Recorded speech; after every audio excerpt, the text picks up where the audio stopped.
सभी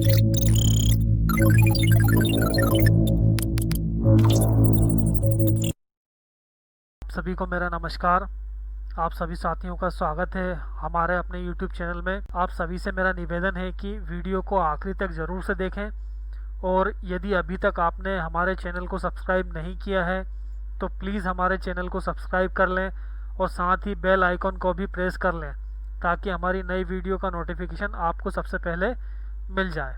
तो आइए शुरू करते हैं आज का टॉपिक, जो कि आपके सिलेबस की फर्स्ट यूनिट के अकॉर्डिंग है। आज हम टॉपिक लेंगे जिसका नाम है creating guidelines of web pages, यानी कि हम जो वेब पेजेस बनाते हैं या अपनी वेबसाइट बनाते हैं उसके लिए किन गाइडलाइन को फॉलो करें ताकि हमारी वेबसाइट या हमारा वेब पेज अच्छे से अच्छा और काफ़ी आकर्षक बन सके। तो आइए शुरू करते हैं। इसमें सबसे पहली चीज़ हमें लेते हैं। सबसे पहली गाइडलाइन है कीप इट सिंपल, यानी कि इसे सरल रखें, यानी कि हमारा जो वेब पेज है उसको हमें सिंपल फॉर्मेट में रखना है।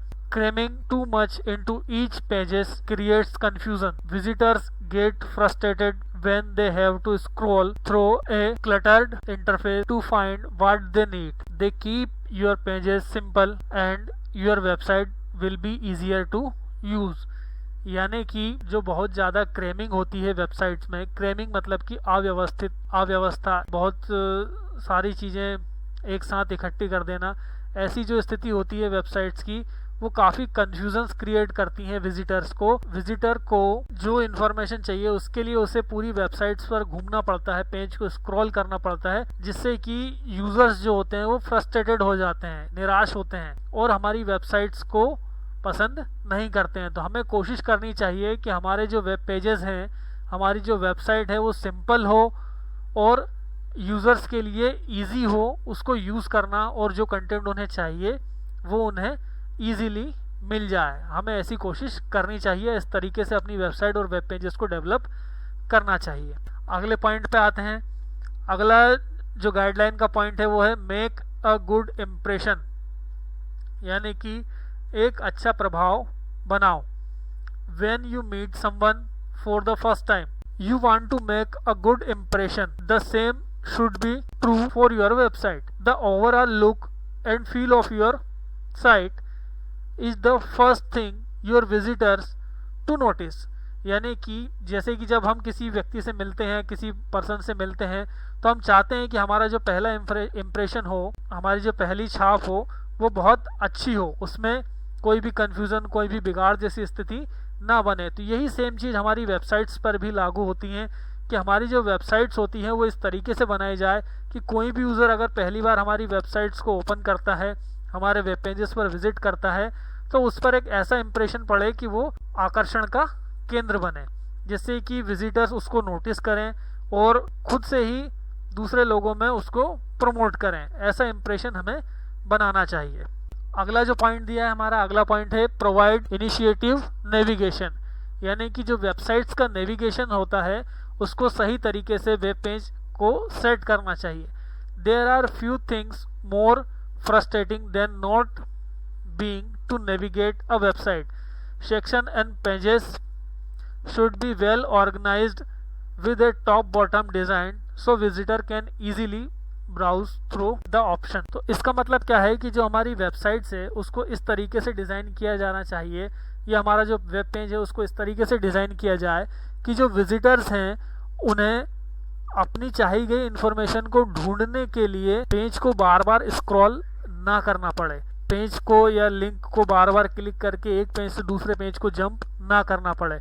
उन्हें सारा जो मटेरियल है जो उन्हें चाहिए, उनकी प्रॉब्लम को सॉल्व कर सके, वो सारा मटेरियल उन्हें एक वेल डिज़ाइंड फॉर्म में, यानी कि एक सही तरीके से डिज़ाइन किए गए रूप में उन्हें मिल सके। इसमें अगला पॉइंट है बी कंसिस्टेंट, यानी कि सुसंगत रहें।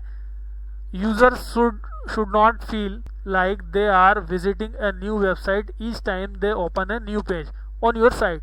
A consistent layout and design across the pages within your site provides a more natural experience. इसका मतलब यह है कि हमें जो हमारी वेबसाइट्स का स्ट्रक्चर है और डिज़ाइन है वो हर पेज का लगभग सेम रखना चाहिए। यूज़र्स को ऐसा नहीं लगना चाहिए कि जैसे वो एक पेज से दूसरे पेज पर लिंक के थ्रू जब पहुंचता है तो यूज़र्स को ऐसा ना लगे कि वो किसी नई वेबसाइट्स पर आ गए हैं। इसलिए जो सिमिलरिटीज़ होनी चाहिए, पेज स्ट्रक्चर जो सिमिलर होने चाहिए सारे पेजेस के, उससे ये एक फ़ायदा होता है कि यूज़र्स को जब किसी लिंक से दूसरे पेज पर जंप करता है यूज़र हमारी वेबसाइट पे, तो यूज़र्स को ये फील आता है कि वो हमारी ही वेबसाइट्स पर है। ऐसा नहीं होना चाहिए कि हमारी वेबसाइट के किसी लिंक पे यूज़र ने क्लिक किया और उन्हें पेज पे पहुंचा और उसको लगे कि ये तो कोई नई वेबसाइट ही खुल गई। तो इससे एक गलत इंप्रेशन यूज़र्स पर पड़ता है, जो कि नहीं होना चाहिए। अगला टॉपिक हमारा है चूज़ योर कलर केयरफुली, यानी कि हम अपनी वेबसाइट को डेवलप करने के लिए जो भी कलर कॉम्बिनेशन चूज़ करते हैं, जो भी कलर सेलेक्ट करते हैं, उनके लिए हमें केयरफुल रहना चाहिए। हमें बहुत ज़्यादा मात्रा में कलर्स का यूज़ नहीं करना चाहिए। कुछ लिमिटेड कलर्स या कुछ लिमिटेड कलर पैलेट्स का ही यूज़ करना चाहिए, और वो भी ऐसे कलर जो एक दूसरे को क्लैश ना करते हो।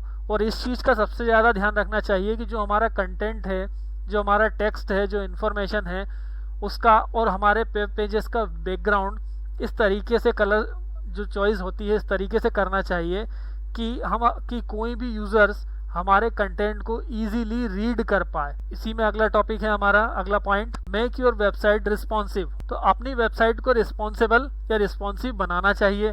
People access websites from a variety of devices including smartphones, tablets, laptops and desktop computers. Your website must display correctly on different screen size. CSS media queries are a great way to implement responsive web design.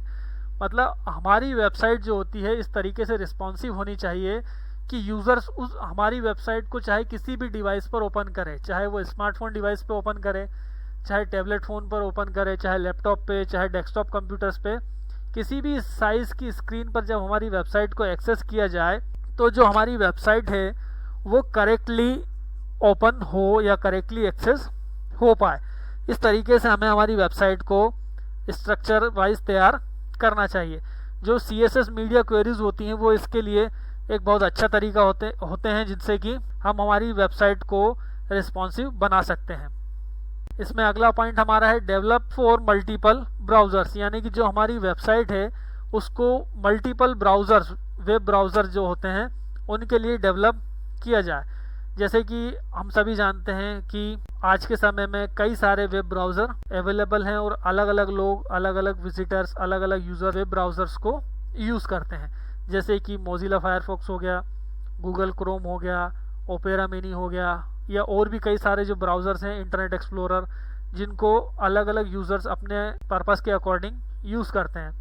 तो हमारी जो websites होती है वो हर web browser के compatible हो, जिससे कि हर वेब ब्राउज़र पर हमारी वेबसाइट सही तरीके से कंपाइल होके रन हो पाए। ऐसा ना हो कि किसी वेब ब्राउज़र पर हमारी वेबसाइट ठीक से चल रही है और किसी वेब ब्राउज़र पर ओपन ही नहीं हो रही। तो ऐसे में जो यूज़र्स हैं उन पर हमारी वेबसाइट का गलत इंप्रेशन पड़ता है।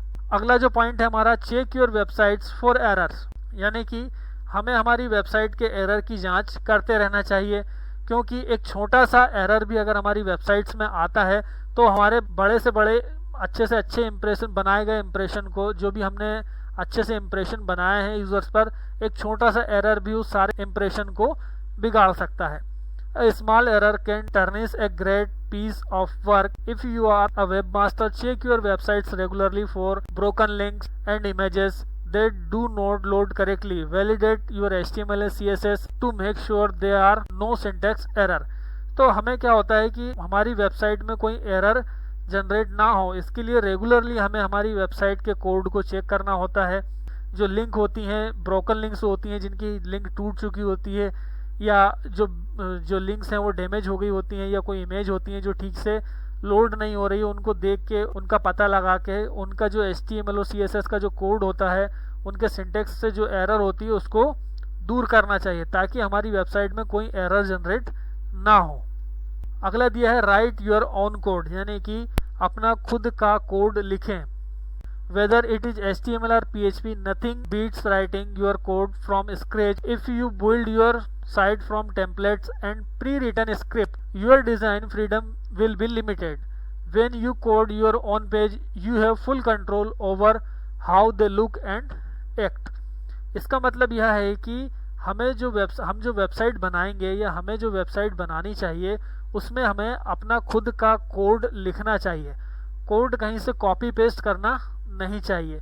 जो टेम्पलेट्स बने बनाए होते हैं उनको यूज़ नहीं करना चाहिए, या जो पहले से टेम्पलेट्स के कोड लिखे गए हैं उनको यूज़ नहीं करना चाहिए। यदि हम ऐसा करते हैं तो क्या होगा कि हम अगर किसी दूसरे का लिखा हुआ कोड या टेम्पलेट या प्री रिटन स्क्रिप्ट का यूज़ करते हैं तो हमारे वेब पेज पर जो कंट्रोल होगा वो हमारा एक लिमिटेड कंट्रोल होगा। क्यों? क्योंकि हमने किसी और का कोड उसमें इम्प्लीमेंट किया है।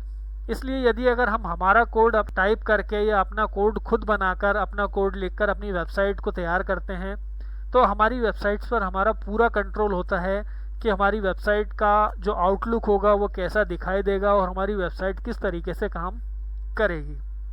अगला टॉपिक है हमारा कि डोंट फॉरगेट द कंटेंट, यानी कि कंटेंट को भूलना नहीं चाहिए। A beautiful website is an empty shell without content. An excellent website has both great design and great content. Make sure your pages have unique original content that makes they worth visiting. अगर यदि हमारी website दिखने में बहुत अच्छी है, बहुत सुंदर वेबसाइट हमने डिज़ाइन की है जो कि बहुत अच्छे से काम कर रही है, यहाँ तक तो सारी चीज़ें ठीक है, और यदि उस वेबसाइट के अंदर अच्छा कंटेंट नहीं हुआ तो सारी जो डिज़ाइन है, सारी उसकी जो अच्छाइयाँ हैं वो सब बेकार हैं यदि उसका हमारी वेबसाइट का कंटेंट अच्छा नहीं होता है। तो जो एक एक्सीलेंट वेबसाइट होती है उसमें दोनों ही चीज़ें अच्छी होनी चाहिए, उसका डिज़ाइन भी अच्छा होना चाहिए और उसका कंटेंट भी अच्छा होना चाहिए। और जो इन्फॉर्मेशन, जो कंटेंट हम हमारी वेबसाइट्स पर प्रोवाइड कराएंगे वो यूनिक होना चाहिए, जिससे कि विजिटर्स को अपनी चाही गई या उसकी प्रॉब्लम जिसके सॉल्यूशन के लिए वो हमारी वेबसाइट्स पर, या उसकी चाही गई इन्फॉर्मेशन जिसके लिए हमारी वेबसाइट्स पर यूज़र्स विजिट करते हैं, उनको फुलफिल किया जा सके। तो आशा करते हैं आपको आज का वीडियो समझ में आया होगा। इस वीडियो से रिलेटेड आपके कोई डाउट या कोई क्वेरीज हों तो आप कमेंट सेक्शन में अपने डाउट्स और क्वेरी लिख सकते हैं। आपको ज़रूर से उसका उत्तर दिया जाएगा, समझाया जाएगा। धन्यवाद।